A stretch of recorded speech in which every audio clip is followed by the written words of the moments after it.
Oh, I love it when Ken does this. It's such a flex. Like, he doesn't have to. He doesn't have to do all that.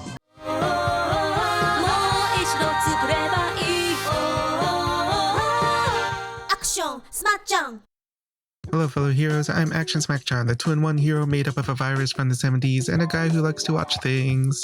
And in memory of Ippei Kuri from Tatsunoko Productions, who passed away recently, I want to take a look at some of my favorite, most beloved Tatsunoko Productions anime.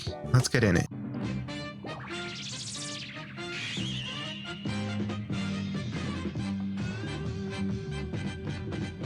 Because I think, as an opening, this is actually one of the best.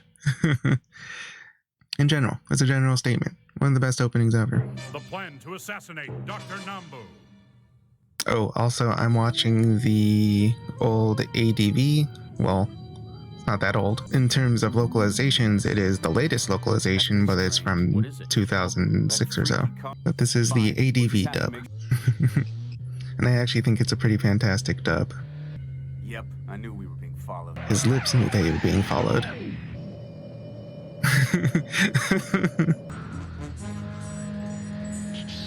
That's some killer set of wheels she's got. My favorite thing about this this localization is how they do try to kind of mix in like some 70s lingo.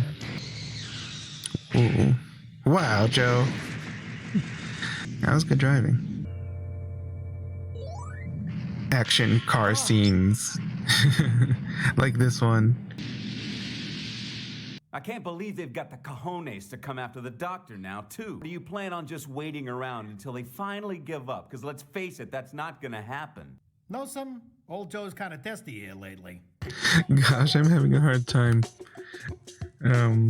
talking over this dub.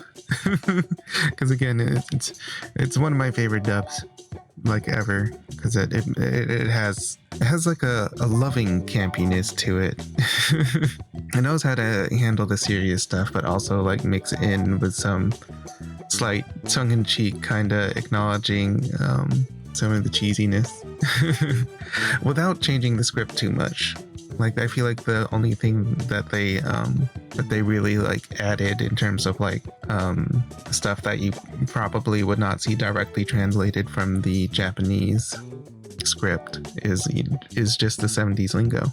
But you look at these characters and they're 70s as heck, so like to me it doesn't detract. Instead, it kind of enhances the experience of watching a show like this in the modern day. What if the red tide was caused by Galactor? Let's make a plan. Come on. Man, he was thinking about that plan. Joe? Huh? Why call Joe? What do we need Joe for? Joe is on his own. Gosh, thinking about Speed Racer again, I do kind of wonder who would win between Condor Joe and Go Mifune in a race. Maybe assuming that Joe has like a really cool souped up car. But I don't know, Joe did get wiped out earlier.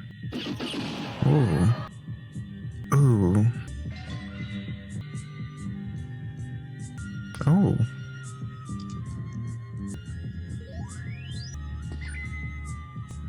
Oh, looks just like my rose, kinda. Oh no, no! I don't think my rose explodes. Hold on. That rose was also overkill. I mean, like, the people at the table were already pretty finished.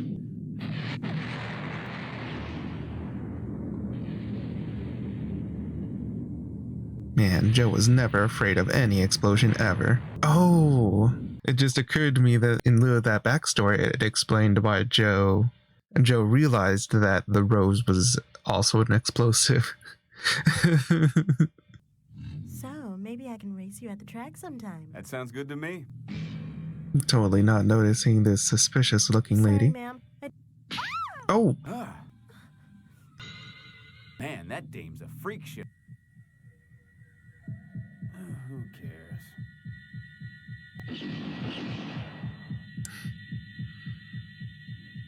You guys don't understand how much I hate Galactor. They also freaking exploded you. Now, this is a rail map for the transcontinental train. Ken, no! Oh, that was very interesting. So it felt like Ken. So it seemed like Ken just kind of dismissed Joe earlier. The team wanted to bring Joe along. It seemed like Ken was just kind of dismissing him. But it does seem like there was like some sort of special communication just now between Ken and Joe. Thus kind of showing how these two operate. Because they do kind of have like clashing personalities, with Ken being a whole lot more straight-laced and Joe being more of a wild card. But they do have this friendship going on, and I feel like this shows it pretty well. Like Ken knew to give Joe some space, but also he needs Joe. He does acknowledge that he needs Joe for this mission, but maybe in like a different way, just kind of like strategically in a different spot from the rest of the team. So he communicated with Joe he knew that Joe would know exactly what Ken's thinking. Just by placing one of Joe's feather darts on the board. And just when Joe was thinking nobody else knows how I feel about Galactor, Ken very subtly shows, yeah, I do. I know that you feel exactly as I do right now. And you're gonna know exactly what I'm thinking when I do this. I really like that sequence. Oh my gosh. Who is that, Doctor? She's the investigator sent by Director Anderson. It's that suspicious lady. A maglev train uses magnetic fields generated by superconducting magnets to float above a solid surface. It runs long distances at speeds of over 300 miles per hour. I like how this train also just looks like a toy. Time for us to take action. Gosh, those pants, man.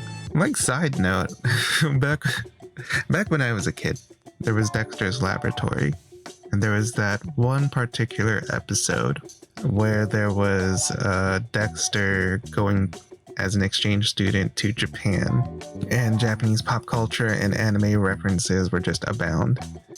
But back then, I didn't know all of them.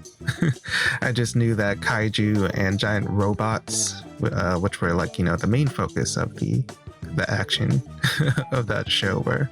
But there was this one kid that was dressed very specifically in the casual clothes, with the pants, the bell bottoms with like the stripes on it. There was a kid dressed like that. I guess the showrunner for Dexter's Lab, Gendy Tartakovsky, that guy, liked him some Battle of the Planets.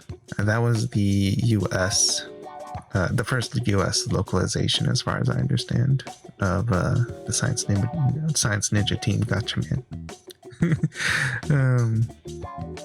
I don't know. Random thought. I tend to think about it whenever I see, those pants. I'm like, where did I see those pants before? It was Dexter's Lab.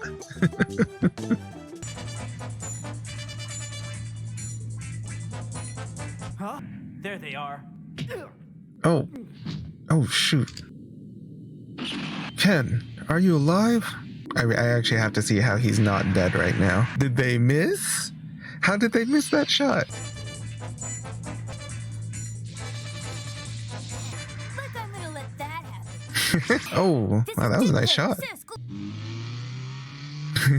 Did you see Jean's thigh? Was it nice?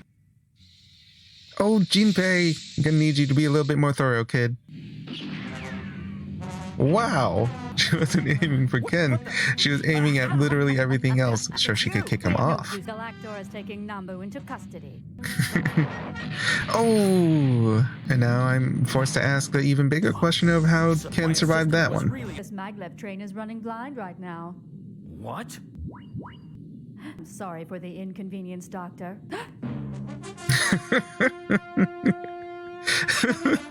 If you shoot, you'll hit your men. Oh, I love it when Ken does this. It's such a flex. Like, he doesn't have to. He doesn't have to do all that. But honestly, gonna need Ken to flex on them.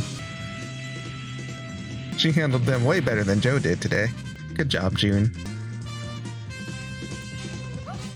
Oh! They follow every last order, even if it means their death. Are you guys any different, though? Look, Gatchaman, I can see the gates of hell from here. Like, there's no better power move than to just, like, ascend while laughing at someone. You good, Doctor?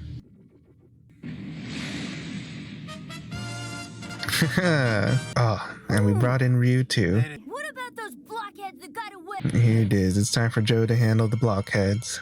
Gosh, the composure on these guys. It's that rose that killed my mother and father. Oh, such a cool shot. I'm so looking forward to tomorrow's race, Joe. Well, I have a promise I've got to keep. See ya. He sure is acting strange. No, I think he's just fine. As Joe waited for the girl at the track, he felt appreciated as he thought about Ken's reaching out to him. He sits there reflecting, not realizing that no matter how long he waits, she will never make it to the track. Ugh. Yeah, that's exactly what I'm talking about, man. One of the things about Gatchaman in this entire series, and like the reason why I'm able to just kind of like guzzle down like 200 episodes of this series, is because you never know, even when there's like episode previews, when the next episode could be like the most character insightful thing, the greatest episode possibly you've ever seen in your life. Like, if you just go off of the title of this episode, you might think, well, it might be about Dr. Nambu because it's about the plan to assassinate Dr. Nambu. But no, what you get is Joe. What you get is the Science Ninja Team. What you get is just the faith that the members of this team have in each other. The bond that Joe and Ken have, they like silently have. This unspoken understanding of each other. You get the tragedy that Joe has to live. But mostly Ken understands exactly. Oh my gosh. Just wonderful character work. It's another one of those cases where I have a hard time riffing on it with the commentary because I get sucked in, man. I get sucked in, and I don't always have room to breathe to give every insight because I'm just so sucked into it. Man, I might even get sucked into just watching the entire series again. I really just pulled a random episode off the shelf. I just wanted to do any episode of Science Ninja Team Gatchaman, and because I feel like any episode would do because it's such a beautiful series. Because any episode could be the best episode you've ever seen. But yeah, I'm a huge fan of Tatsunoko. I feel like I still want to watch more Tatsunoko shows. In the comments, are you a fan of Tatsunoko Productions? What's your favorite Tatsunoko anime? Let me know, because I think I'm gonna let you guys know what my favorite is very soon. But anyway, if you had fun along with me, go ahead and give this video a like and share it with a friend so that they too can become a fellow hero.